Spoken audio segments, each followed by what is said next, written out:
The Doctor Who Alhambra Podcast. Real Doctor Who fans with real Doctor Who opinions. Hello and welcome to the Doctor Who Alhambra Podcast, episode number 315 of the podcast. I am Brett, and joining me, my friend from across the pond, the one who has said on numerous occasions, Brett, please start listening to Blake 7. My co-host in crime is... Liam, hello. All right. Well, it's been a while. It's been, this is the first us getting together for 2024. So, kind of interesting. Yep.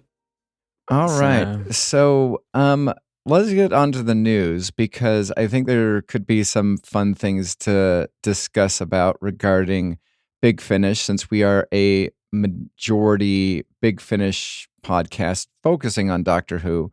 But we have, since the last time we met, and I'm so excited for this. There's nothing that I've instantly, immediately jumped on pre-order wise in the longest time. But when I saw goth opera for the Fifth Doctor, I was like, yes, please. Let's get this Big Finish Doctor Who novel or audio novelization stuff continuing, or adaptions. I am so excited for this release. What say you? Well, it kind of came out of nowhere, didn't it, really? It wasn't even announced. There wasn't even, any hints that they were doing more novel adaptations.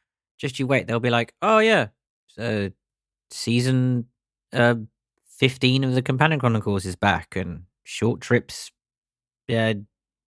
volume 15, or 14 or whatever it is coming. So, yeah, they kept that one kind of quiet, didn't they? Yeah, Charlotte Pollard season 3. Is this going to be before or after Human Frontier 2? That's the question. Yeah. But yeah, I'm very excited for this. This was one of the first Virgin missing adventures from that range in the 90s. This was originally written by, I believe, Paul Cornell, and is going to be Gatiss? Oh no, you're right. It is. Well, according to this, it says this. I thought it was Mark Gatiss, but this is what it says on the news item. It says, "Get your crosses, garlic, and park is ready. Vampires coming to Manchester in a brand new full cast audio adaptation of Paul Cornell's 1994 goth opera, due to be released July 2024."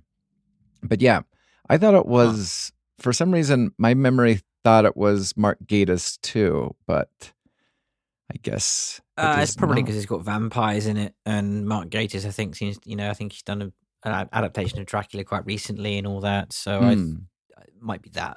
But what I also find interesting about this release is we're getting a prologue from Rassilon during the Time War, which is quite intriguing. Yeah, we got the sexy Rassilon joining us, so yep, that's going to be fun. Definitely. But yeah, Elizabeth Miles is adapting this into a 3-part audio play, and with Peter Davison as Fifth Doctor, Janet Fielding as Tegan, and Sarah Sutton as Nyssa. And the interesting thing that I'm going to be curious about is, are they going to pull some of their punches? I own 2 copies of this book, never gotten around to watch it or reading it, but I'm curious if it's going to feature the scene where Nyssa supposedly rips out somebody's throat as a vampire. I mean, doesn't it say in the news article that it's going to be quite gory? I don't know. I'm not seeing it, but who knows? I hope that they're very, they honor the book, because I believe, personally, I think what really hurt some of the novel adaptation ranges is some of their adapting that they're needless adaptations of certain things. Like, I believe, because I did read the book Nightshade, and that was a Mark Gatiss one, and I feel as though that they made some changes, and was not a fan of that. I believe I also read the All-Consuming Fire, and I didn't. The Big Finish novel adaptation of that was terrible. Yeah. Personally, I fell asleep, and the thing is, I was really looking forward to that one, and it just didn't capture me at all. You know, I was hoping for the whole Braxton and the Doctor revelation that you find out that him and Brax are brothers, and you know, like we had to wait for Gallifrey Time War 3 for Brax to even mention that they were brothers. Like, and even then it's heavily implied, but he doesn't come out and right say it, but you know that there's a familial connection there. And I'm like, yeah, there should have been an All-Consuming Fire, and it wasn't, and it just really ruined it for me, I think. So yeah, I question some of their selections of what they choose to do and what they choose not to do. So I'm hoping that they remain more true to the original series, especially since, RTD has basically said it's all canon and, whatever. So. Yeah, exactly. So. Another thing, I'm curious what your thoughts are about the Fifth Doctor's nightmare scenario. I pre-ordered this at the same time that I pre-ordered the what is it? The one that we were just talking, Goth Opera, because I used to just blindly just pre-order all the things that I was interested in, and I felt as though things were pretty good, and I was hopeful and very optimistic. But this kind of goes into one of my solo podcasts, and we've discussed previously, Doctor Who burnout. I'm now right now I'm not at burnout stage. I'm not as optimistic as I once was, and I'm kind of expecting, less than stellar stuff. It's now quantity, but the quality has dipped, at least for me. I don't know. I mean, that's why I jumped on the Dream Team, because it does sound interesting. But because I would have already had pre-ordered it before it came out, but since the move from the main range to this, I'm now just kind of a sit and wait person. And I know you're not, but what are your thoughts about, what they're doing with at least this first part, this box set, as well as the discussion that happened on the Big Finish audio group, quantity over quality? What are your thoughts and opinions? I mean, I read the synopsis for this, but I didn't. It didn't grab me. Goth Opera stood out more. I mean, I've already pre-ordered it, but it didn't. Like, if you look at the latest Third Doctor release, was that the one that came out in Something October? Revolution? No, it's coming out is it next month? Is it? Oh, okay. Or this month? Sorry, is it Revolution in Space or something like that? Yeah, I've read the synopsis. I've listened to the trailer, and it just doesn't sound very interesting at all. Like, it's a shame because I love Sadie Miller and I love Tim Trelaw, and having listened to the latest Sontaran versus Rutan's story, I really like the interaction between Sarah Jane and the Brig in that one. So it's got all the components of what could be a really good box set, but it just sounds dull. Well, so yeah, and I one of the things that I was kind of been compiling on for an up-and-coming podcast is going through the writers. I mean, I know I'm always very skeptical of some of these new writers jumping on box sets and stuff like that, not cutting their teeth on a Short Trips or a Companion Chronicles or whatever, just being thrown into the fire. Needless to say, you could say that they had gotten some help from other writers, their script editor or whatever. But I feel as though, as I'm kind of looking back in early Big Finish, you had a lot of people who were the people who did the Virgin novelizations, like Mark Gatiss, a whole bunch of other people. Now, these are new to me Who fans, not, demanding them show me their, Who credentials or their Who fan card. But I feel as though the writing is not what it once was. And we've discussed this before, kind of between around 90 to 100. That's kind of like, there was a lull in quality from Big Finish. And I feel as though the highest amount of quality was from 150 to about 200. I think that was probably the, best chunk of main range stuff. And it was consistently, the people that were, your Alan Barnes, Jonathan Morris's. We started getting Andrew Smiths in there, Mark Platt's. Now, most of these names we're not hearing anymore. Your Simon Guerriers, they're doing other projects that they are older. They're in their 40s, 50s. And I understand that, we do need new blood, but I don't feel as though the new writers that are replacing the old ones have either the ideas or the narrative drive to create interesting, compelling, exciting stories. I mean, it's difficult to say because we haven't had that much from the new writers. So, I think at this point it's still too early to say. I mean, you could say that, but at one of a previous podcasts, I did the year in review for 2009.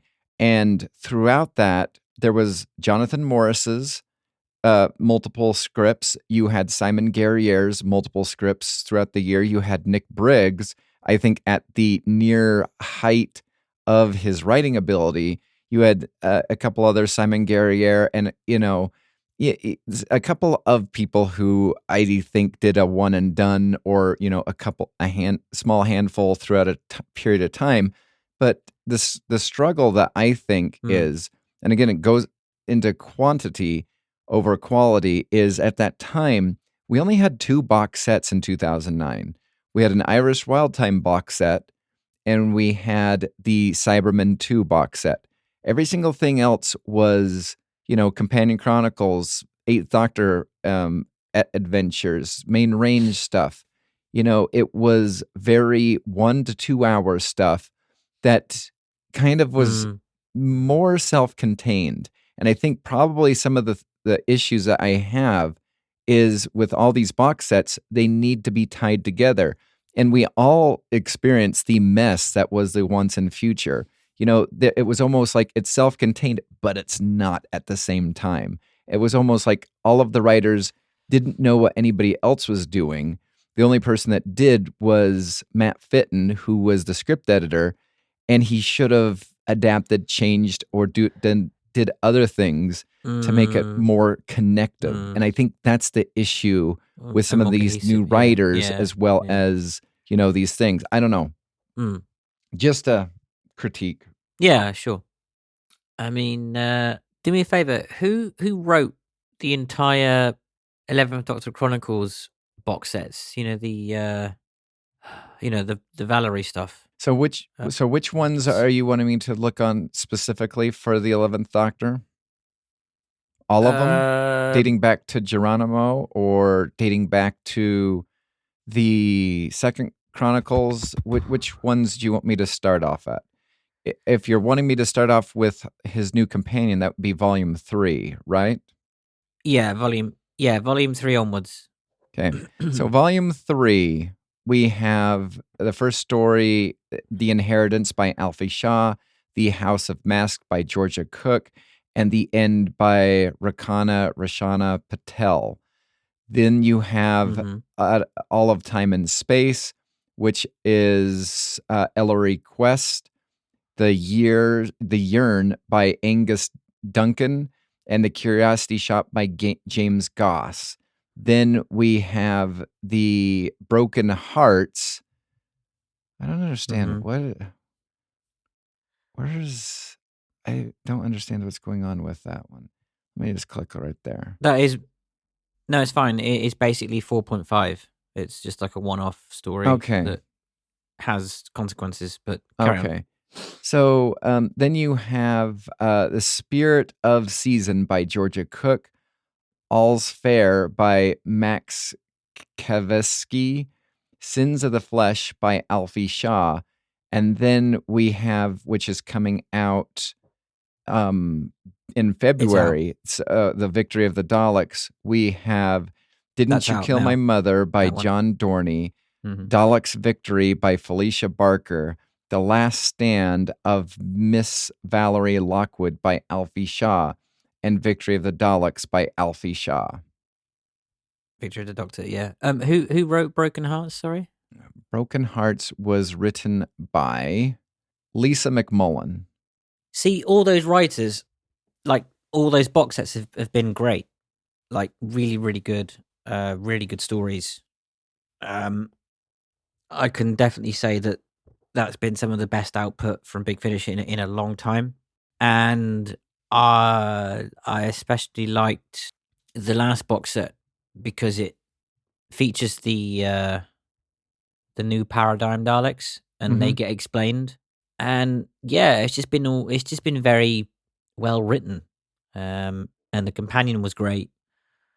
And yeah, it's just a shame that it's over, really.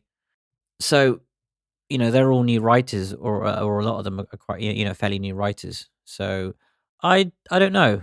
I see your point about new writers, but I think at this point, this is what it's going to be. There's going to be more new writers coming into the fold, and they're not going to get their teeth. They're not going to get to break their teeth on stuff like Companion Chronicles or Short Trips.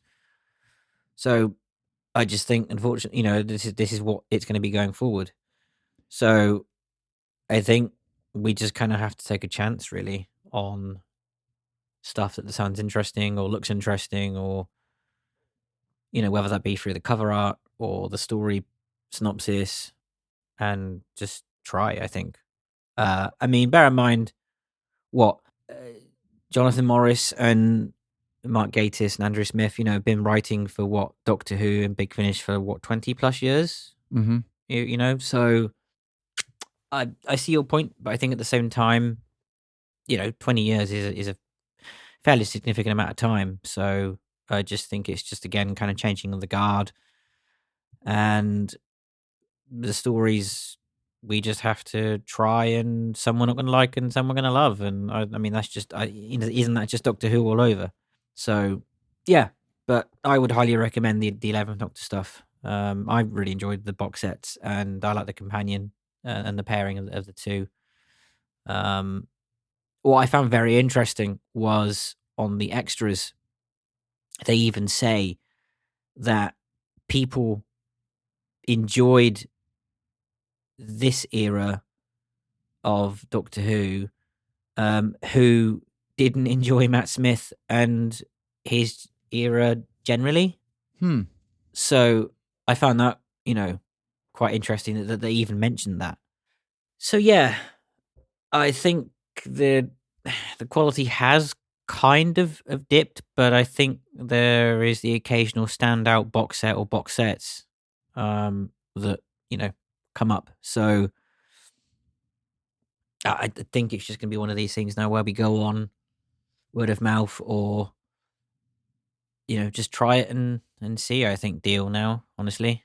Well, and I actually, I find that somewhat fearful because, and like Alfie Shaw is somewhat of a new name to me, but I just did my research on him, and there is probably about 50 titles that he script edited. He and Matt Fitton basically were the script editors from volume 3 to volume 8 of the 11th Doctor era.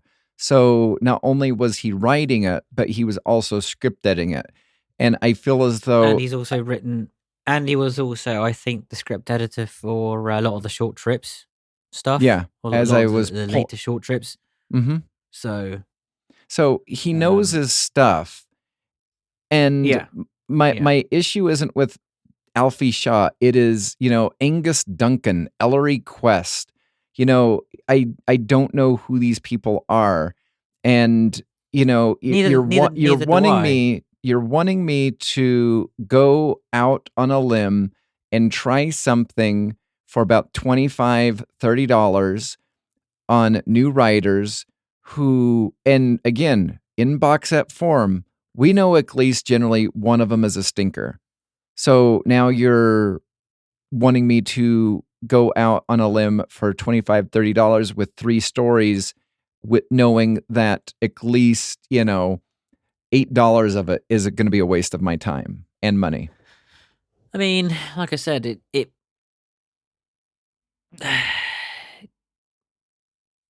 yeah, I mean, like in those sets, there was a couple of like really sort of slightly trippy stories.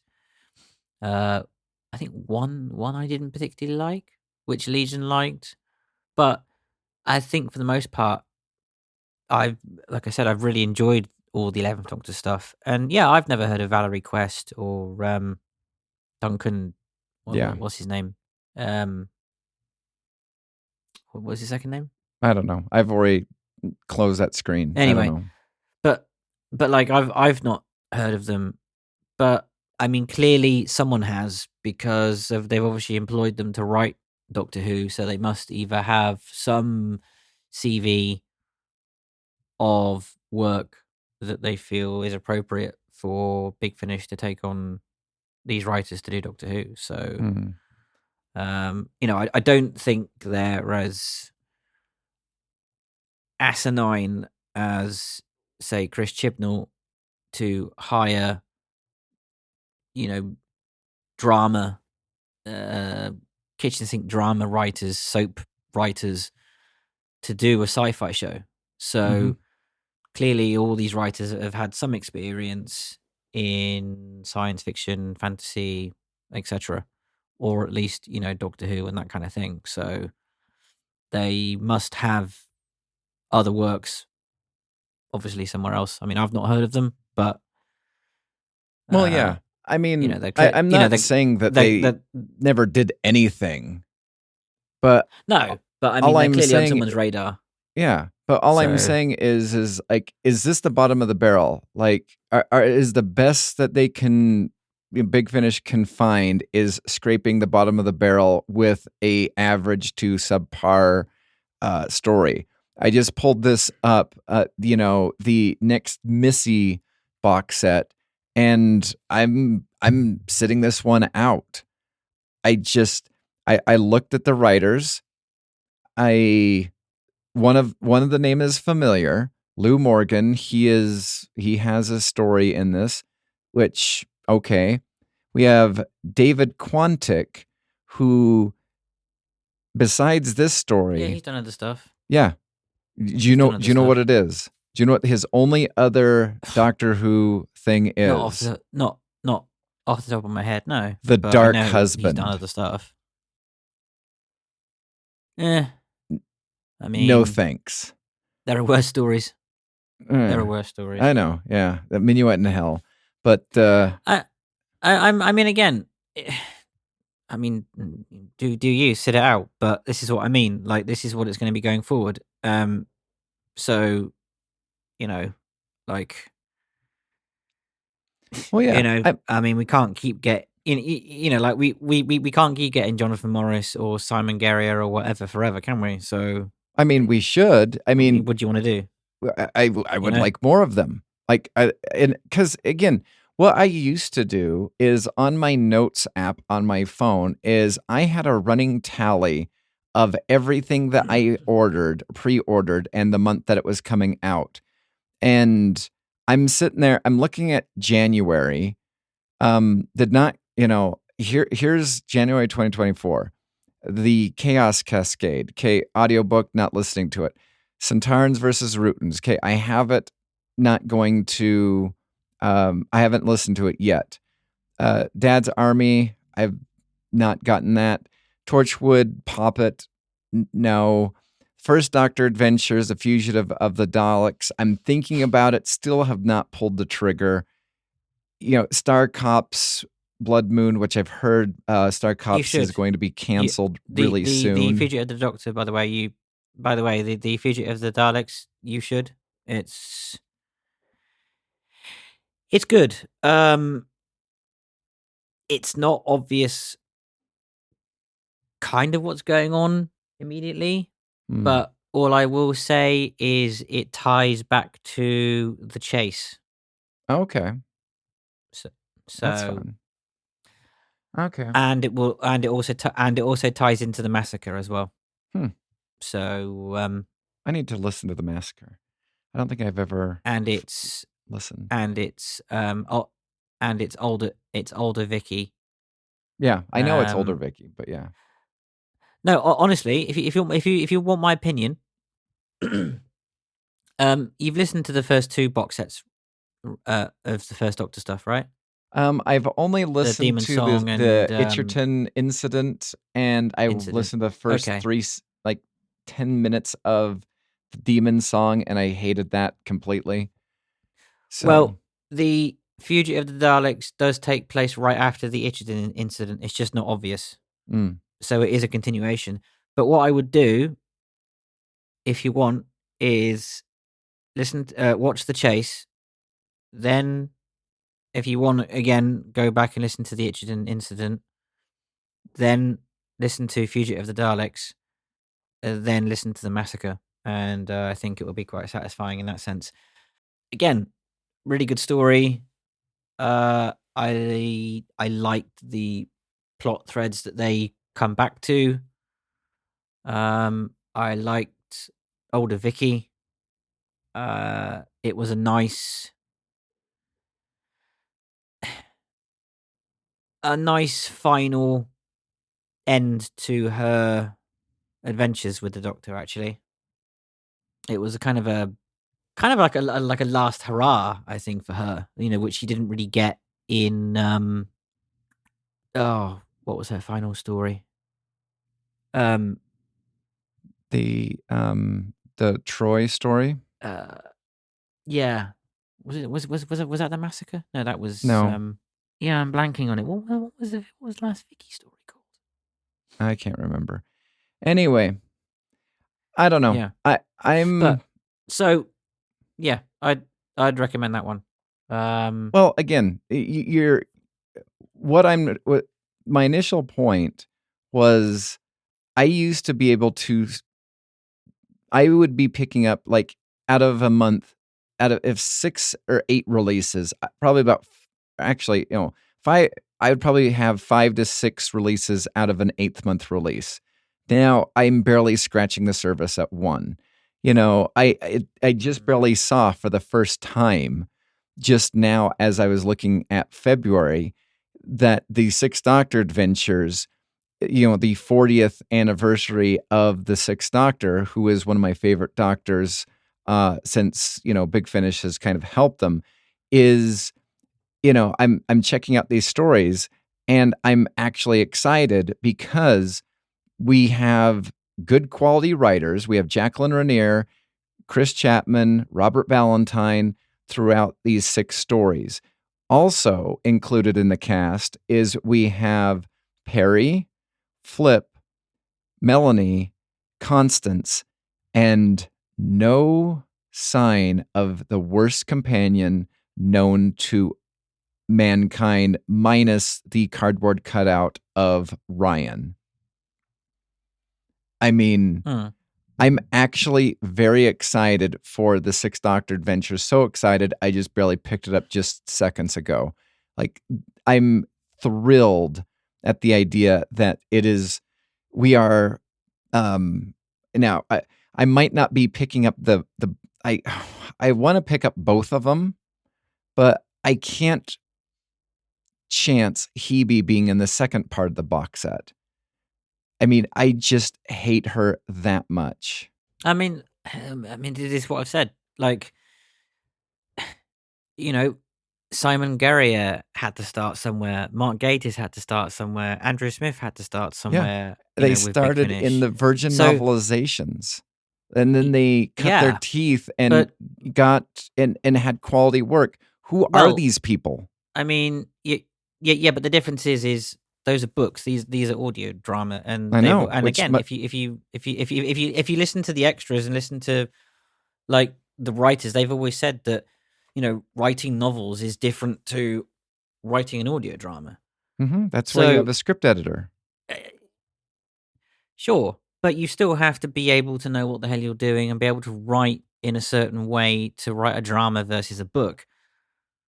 So, I mean, again, I just feel like we're going around in circles, but yeah, I don't feel as though I'm going around in circles. I've been super consistent. You are constantly telling me, Brett, take away all your skepticism and just go full board like I am. And I'm not. I've been burned way too much by Big Finish, by the lack of talent and the quantity over the quality. Yeah, but my point is, this is what I'm saying, is the stories that I've listened to, Fugitive of the Daleks, the 11th Doctor stuff, the Sometimes versus Rutan stuff, that's been really good. And they're all mostly fairly new writers. Which, again, granted, I've never heard of.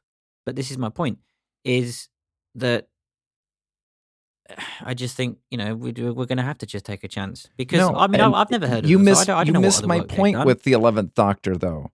Because I told you that Alfie Shaw, I think that's the name because it's not currently up on my computer screen, he is not only writing all of at least one, if not two stories in the 11th Doctor Chronicles box set, he is also the script editor, making everything uniform. Unlike, again, what the problem is with some of these new writers being thrown into a box set, where it's like they're only doing it in solitariness. Again, see Once in Future for even the good go-to. Just a second. Just the good go-to writers, and still the good go-to writers failed epically in the Once in Future box set. Yeah, they did, and you can and you could also argue and say, well, actually, you've just said the point about Alfie Shaw writing all that. The one person that was script editing, or meant to be script editing all of that, was Matt Fitton, and that was an epic failure. So, but he didn't write a single one of those scripts. He did not. Again, they were doing it all in solitary. Alfie Shaw is writing at least one of the stories in the 11th Doctor Chronicles. Matt Fitton wrote zero of the Once in Future. He was just a script editor. Everybody else was kind of doing their solitary story with their checklist of characters to include. And Matt Fitton was the only one, because if you listen to the first or second extended extras, they basically state that he's the only one that has any idea what was going on. Well, that's Matt Fitton's fault then, because he should have done a better job at. It's Big Finish's fault. No, it is Big Finish's fault. I disagree.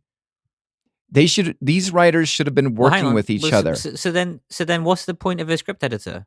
If you're not going to then script edit and actually get a cohesive story together, then whose fault's that? Okay, when Big Finish gives you a checklist of characters to use, and then they just leave you to do it, and you do it, these people should have been working collaboratively, but they were working solely. Again, Alfie Shaw has a story in each of the minimum one story in each of these box sets for the 11th Doctor Chronicles. He's also the script editor, so he knows where they're going. He knows exactly what he wants them to do. It's not a checklist that they work in solitariness. They are given I'm going to guess probably some direction. Whereas these good writers, for once in future, were just given a checklist and say, okay, just do this. And then Matt Fitton will take care of the rest. But that's what I'm saying. But I still feel Matt Fitton should have done more to make sure it was cohesive. So yeah, it is down to him, not Big Finish. All right, sure, Big Finish come up with the ideas perhaps and put forward the ideas, because who else is it that comes up with the ideas, right? Your favorite person. It's people like Matt Fitton. It's people like Nick Briggs, Jason Hay-Gallery, or whatever. But mainly script editors. So as I said, Matt Fitton. Who else directs the ranges? I'm name blanking. I mean, I think some of these executive producers and senior producers, John Ainsworth is a senior producer. Shouldn't he have something going on? Executive producer, Jason Hay-Gallery, Nick Briggs, shouldn't they be doing something? Like, these are familiar names that are in charge, and, they are the higher ups.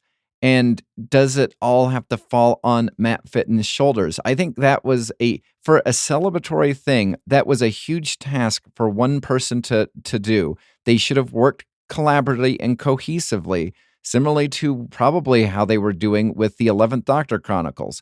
Again, this is not on Matt Fitton. This is on the brain trust at Big Finish, and also the lack of communication and just having everybody just work it together.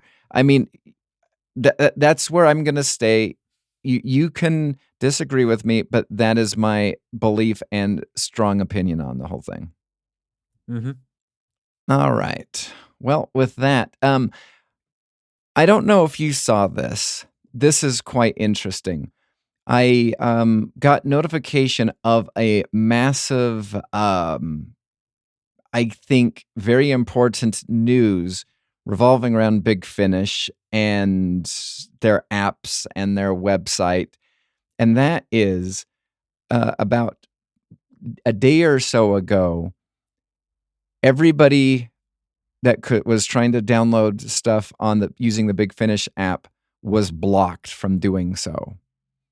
There was a massive server malfunction that prevented anybody being able to use the app and, or according to the Big Finish audio group and the website. And it was something to do with the certificate or something, the validation certificate or something on the website had run out. I mean, it's cleared now from what I can see. Oh yeah. I think that's just down to probably just someone forgot to update the certificate. Okay, probably. But I don't know how. That's not the point that I was getting at. The point that I was trying to get to is because it sparked a very interesting discussion, one that we have had numerous times.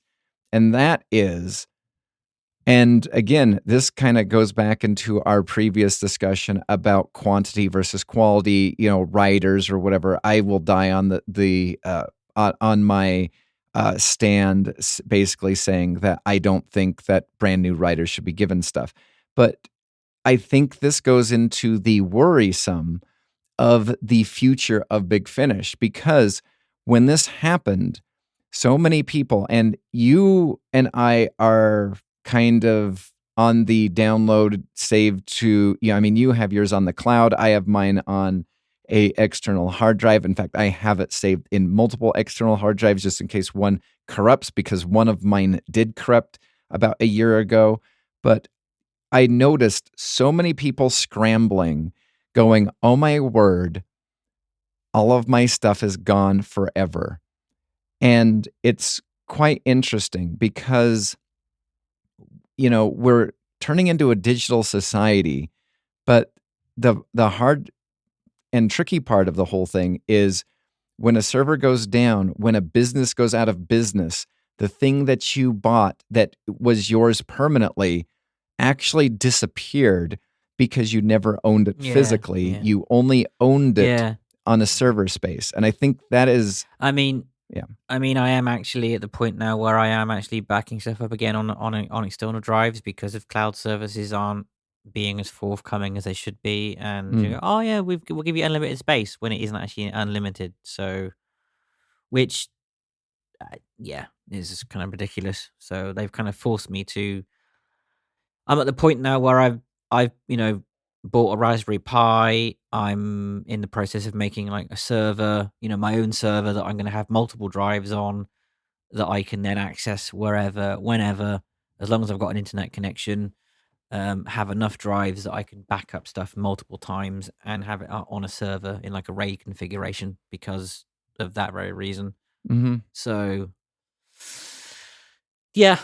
I mean, what do you do? It's ridiculous, but yeah. No, it's just one of those things where I just feel as though, when you have the physical media, it's there. The only way that it goes away is if it's burned, lost, given away, or eventually degrades over time.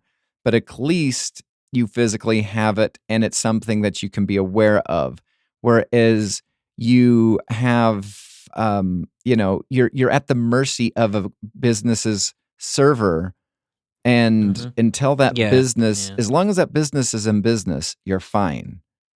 But the instant it goes away, that's where the issue arises. Yep.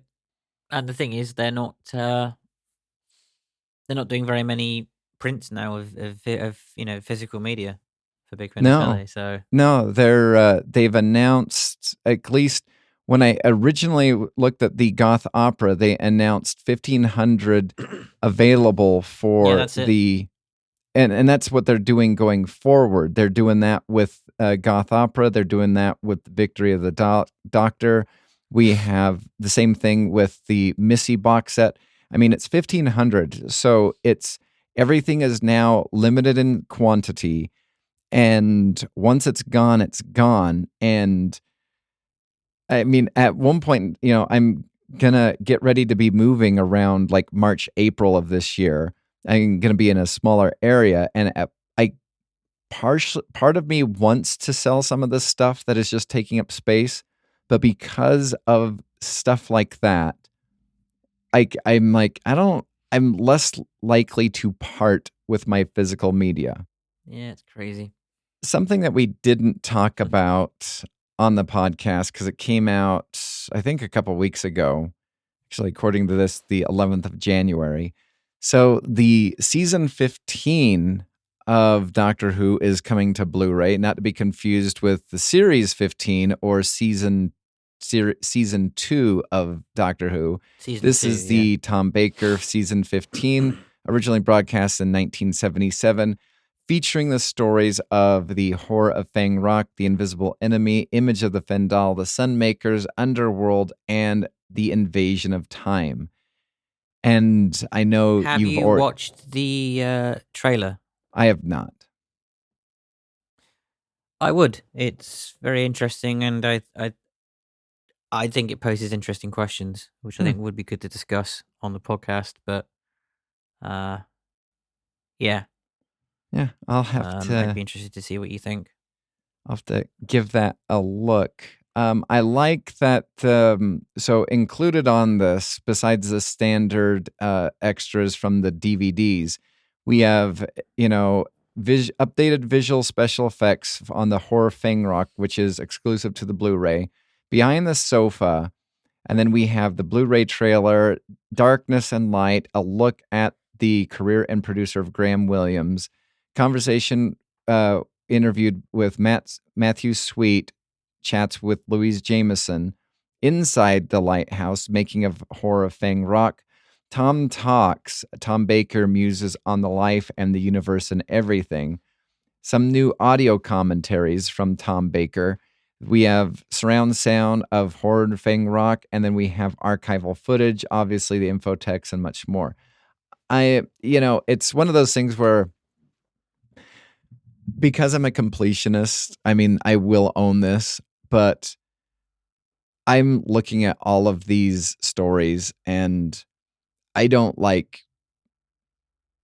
actually any of them. The one that I enjoy the most is the Sunmakers. But the rest of this, like Horror Fang Rock, I'm not a fan of. The Invisible Enemy, not a fan of. Image of the Fendal is okay. Underworld is horrible. And The Invasion of Time is just odd. I don't know. What are your thoughts about season 15? I mean, like I said to you on the group, I watched Invasion of Time, and I still state that Storr has got to be the most stupid Sontaran ever on to be shown in Doctor Who. And I swear there was something going on with the writing, because when he first appears, he's not talking in full sentences. He's speaking in broken sentences. It's not even full English.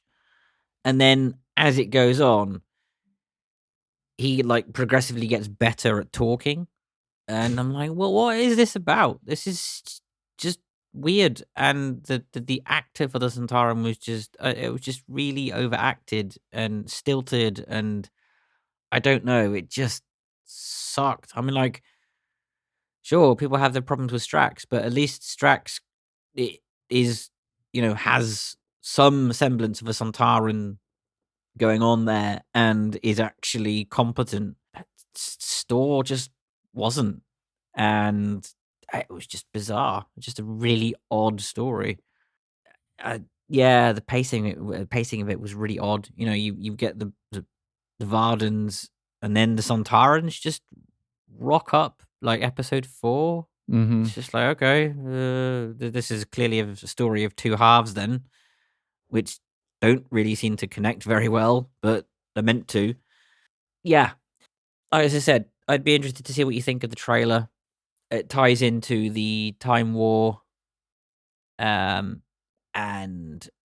apparently has interesting connotations for Leela going forward. I'd be interested to, well, I don't know. It'd be kind of cool if you could stream it now and watch it, because I want to double check, but I want to know what happens at the end. Unfortunately, there's no dialogue, so I don't know what happens, but I've got an inkling of what happens, but I just wanted to just double check and get your thoughts, but okay. I'm not too sure. Playing it now. I'm not sure if it's going to come through, but no. All right. Well, we will I will watch that for the next podcast, and we will talk about that then. So, I guess with that, I want to pose something to you, which I found super, super odd. And I don't know how true it is, but it made some people laugh hysterically. It made some people rage and whatnot. I'm guessing there is a show called Pointless in the UK. Mm-hmm. Yeah, there is, yeah. So, I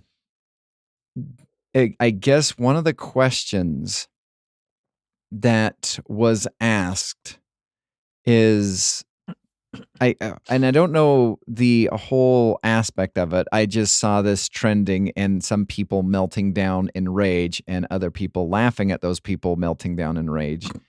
The question was asked, name as many Jodie Whittaker episodes as possible. And the response by the host is, in fact, nobody managed to name a single Jodie Whittaker episode. No way. But, well, the premise of the show is basically you have to get a pointless answer. So what they do is they ask 100 people, name, I don't know, name the states of Nigeria, or name, I don't know, the states of America. And basically you're trying to find the pointless answer. So AKA the answer that no one got. So, you could get, I don't know, 10 people said Arkansas, or one person said Iowa, and the pointless answers could be, I don't know, Maine or, North Carolina, for example. So, like, you have to get the answer that no one gets, and you don't know what that is. So you have to go on just gut feeling, or try and figure it out logically what would be the best answer to choose. So I find that funny. But then, I mean, that's the thing. No, well, clearly they weren't Doctor Who fans, or clearly they weren't Jodie Whittaker fans. Well, So, and like some of the people that were raging was just like, now do it with John Pertwee episodes. How many David Tennant episodes were they able to, whatever. And there's just people just laughing basically at some of the meltdowns. I mean, that's just, yeah. I mean, that is hilarious, because like, it's like saying, I don't know, if you ask me, name who's won the FA Cup. I wouldn't have a clue. I don't watch football, so I wouldn't be able to tell you anyone, because I've got no interest in it. But what some people were saying, it's hilarious. What some people were saying is the Chibnall era was literally pointless, because it was. Because people, even possibly Doctor Who fans, checked out of it. So even if they ran into a Doctor Who fan, because it was so contentious, like possibly Doctor Who fans were like, I don't know. Like, I actually have no clue. I just find that funny. Oh no, I think it's hysterical. I mean, in all honesty, I wonder what the answers were. Yeah, they did not post. I wonder what the pointless answers were. They didn't post the answers on Twitter, but again, the funny thing about it is everybody. I can guarantee you, the pointless answer for that one was the Sanger conundrum. Yeah, definitely 100% guarantee. Like, how honestly, I wish I'd been on that show, because I would have won the money. Like, 100%. Ooh, $3,000. Oh, Sanger conundrum. It's a shit episode, but like, why not? Ooh, easy money. Oh dear. Anyway. Yeah, I thought I'd share that with you, because I found it funny, and I also found like the people who were raging about it like even more funny, because like just idiots on there. Well, it's just one of those, again.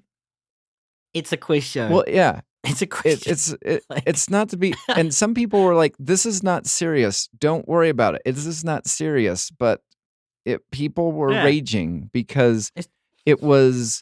It's like a slight. It's basically like our version of I suppose, what, Jeopardy, maybe. Oh, okay. I mean, the interesting thing is, I think Stephen Fry actually hosted Jeopardy. I don't know whether he's still doing it now, or if it was just like a New Year must have been a like, one and done thing. He's not hosting it. Right. Huh. Interesting then. Must have been just like a one-off thing then, which is bizarre, but okay. Odd. But yeah, it's just a quiz show, for Christ's sake. Well, I don't know. And again, the funny thing about it is, and I don't know if you've heard of George R.R. Martin's massive rant that he went on a couple of days ago or so, but apparently he is very angry at people who find it funny of franchises failing. And it's funny because I think he misses the point. He cannot talk. I know. He hasn't got a leg to stand on. Yeah. He hasn't got a leg to stand on. Like, he's been writing book 6 of 7 of Game of Thrones, or A Song of Ice and Fire for how long now? Yeah. And you get authors like Brandon Sanderson, who, let's be honest, is a way more complex writer than George R.R. Martin, who has way more complex ideas, and he churns books out. Mm-hmm.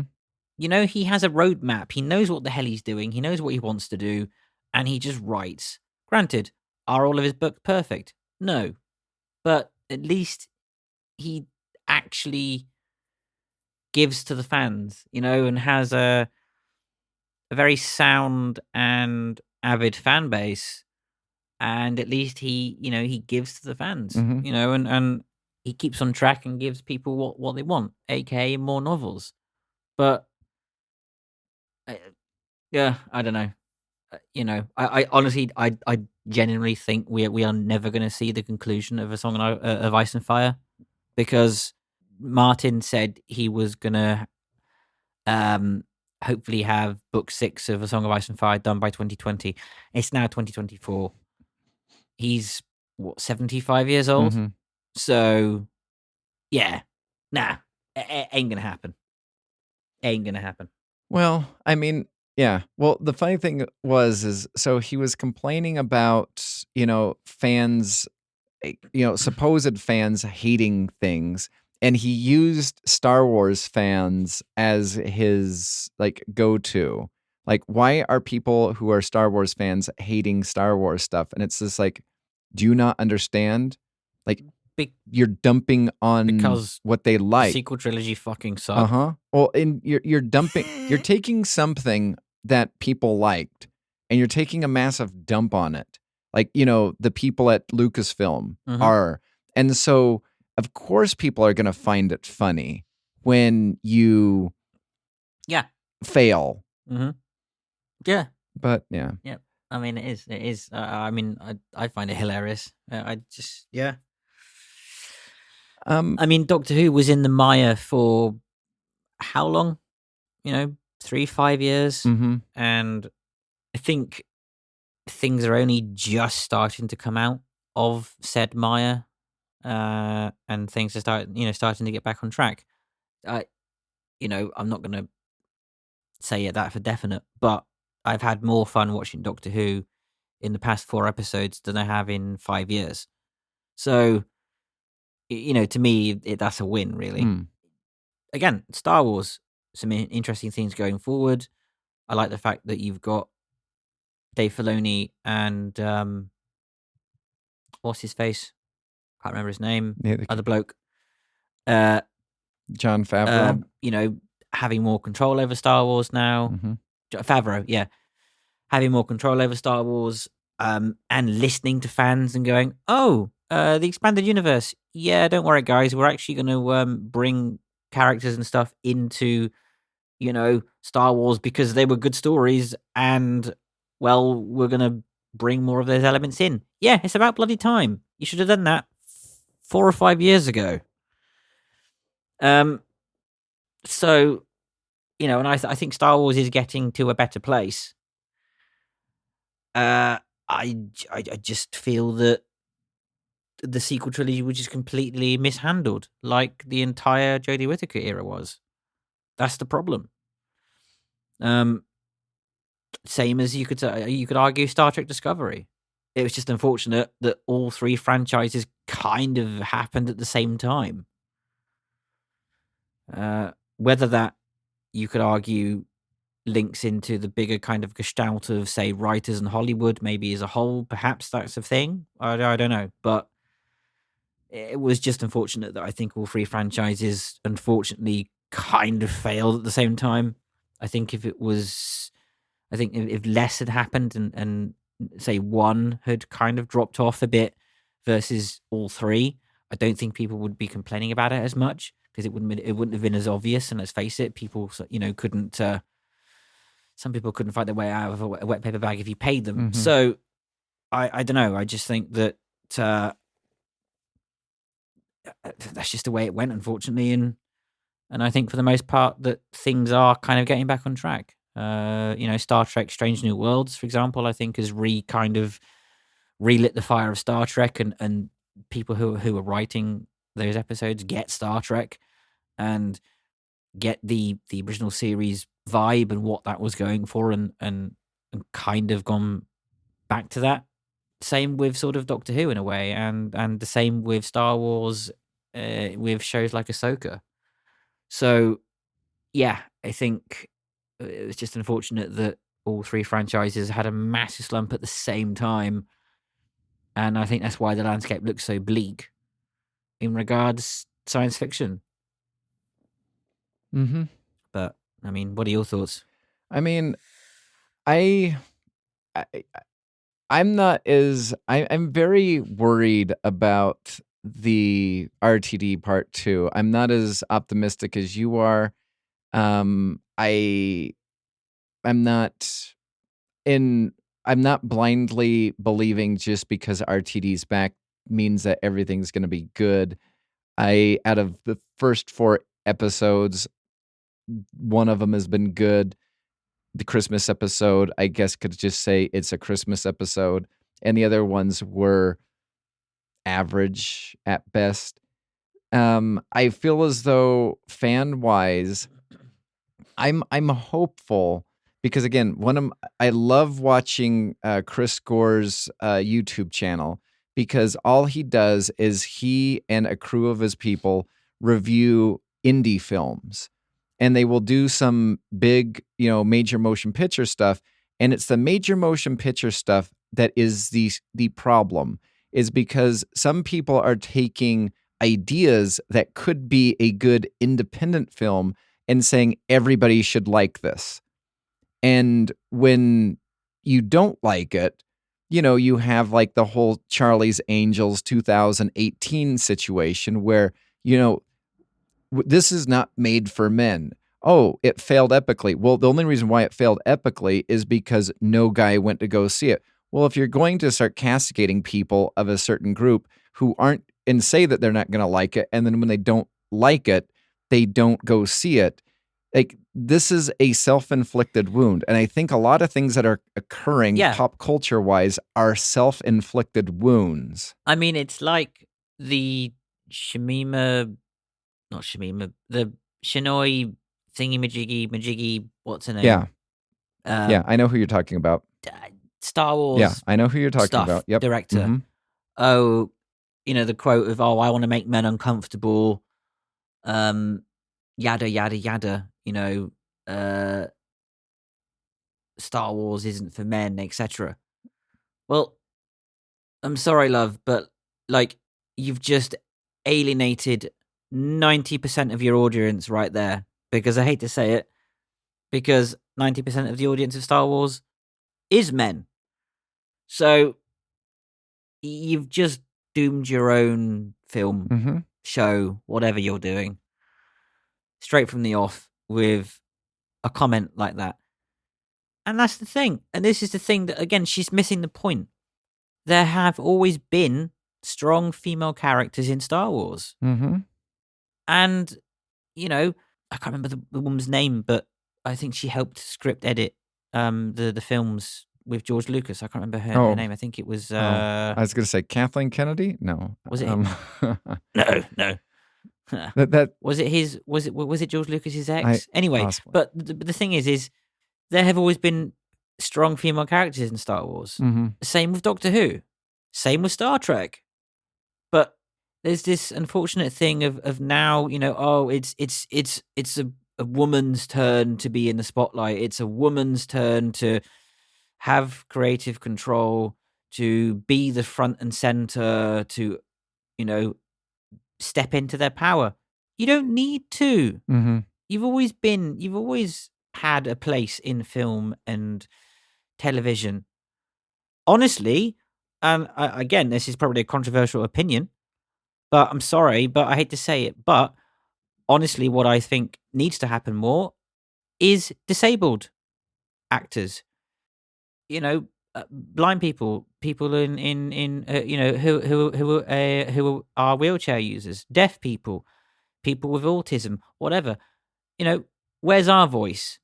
People bitch and complain about, women are not getting equal pay, women are not getting equal kind of viewing, or they're not getting an equal view of the spotlight. Well, what about people with disabilities? We are still marginalized. We are still a minority. We are still ignored.